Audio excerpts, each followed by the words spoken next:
one. I have your power. That's true. I am your vessel. You've given me victory. You're the sovereign one. Everybody, come on. Holy Ghost.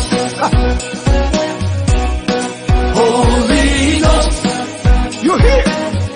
You're here right now. Luke chapter number 10 verse number 19. Bible likunena kuti taonani ndakupatsani ulamuliro wakuponda pa njoka ndi zinkhanira ndipo mphamvu iliyonse ya mdaniyo ndipo palibe kanthu kadzakuyipsani konse.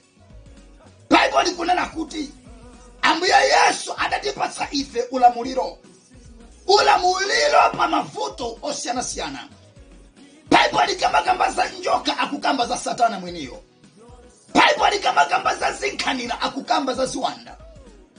Na akunenanso kuti ngakhale pa mphamvu iliyonse ya mdaniyo kaya akoza kutumiza kaya ndi mphamvu kaya akoza kubwera okha. Bible likunena kuti nakupatsani ulamuliro wakuponda pa njoka ndi zinkhanira. Haleluya. Nakupatsani ulamuliro wakuponda pa njoka ndi zinkhanira ndipo mphamvu ina iliyonse ya mdaniyo ndipo palibe kanthu kadzakupwetekani, palibe kanthu kadzakuyipsani konse. Ndi ndani amene ndikumulankhula munyengo ino amene wasunguliridwa ndi mavuto osiyanasiyana, amene wasunguliridwa ndi matenda, sakudziwa kunena kuti atulukamo bwanji mavutoma, atulukamo bwanji muvutolo, atuluka bwanji matendamo. Tandipasene marokondedwa alipo Yesu wa moyo amene adagwira mkondo, adamarisa mkondo, adachita china chilichonse. Usawope, usaopsedwe, usakhala ndi manthai. Haleluya. Usakhala ndi manthai, usatenge nkhawa ayi. Alipo Yesu wa moyo. Tili nawo ulamuliro ife makata na bana batande. Tili nawo ulamuliro wakuponda pa njoka ndi zinkhanira. Palibe kanthu kadzatiyipsai, palibe kanthu kadzatipweteka. Chifukwa ife kwathu ndi kumwamba. Yesu adatigwirira nkhondo. Yesu adamarisa zonse pa mtanda wa Kalvari. Adamenya zonse, adamarisa zonse pa mtanda wa Kalvari. Ndi chifukwa chake mbale ndikukupempherera munyengo ino. Nikuteka uli mavuto osiyanasiyana, nikukupempherera mu dzina la Yesu.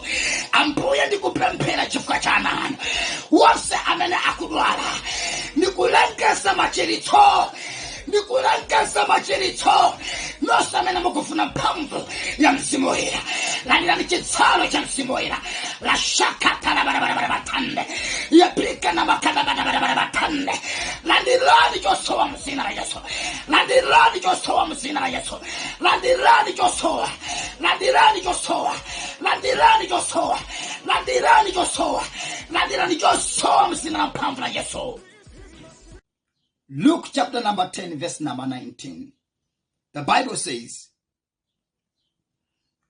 I have given you authority to trample on snakes and scorpions, and nothing will harm you. Listen to me. What are you passing through now? In every situation, God is with you. Don't fear, because the Lord is on our side. No matter what people can say, no matter what people can talk, they might try many ways, trying to take you down. But remember one thing, you are not alone. Jesus is with you. And we have authority to trample on snakes and scorpions and to overcome every power of an enemy. This is why I pray for you right now. In the mighty name of Jesus, be released in the mighty name of Jesus. Be released in the name of Jesus. Be free in the mighty name of Jesus. Be free in the mighty name of Jesus. Receive your deliverance in the name of Jesus. Be healed in the mighty name of Jesus. Be healed in the name of Jesus. Be released in Jesus' mighty name. Be released in Jesus' mighty name. Be released in the name of Jesus. Receive your miracle. Receive your deliverance. Receive your deliverance. Receive your deliverance in Jesus' mighty name.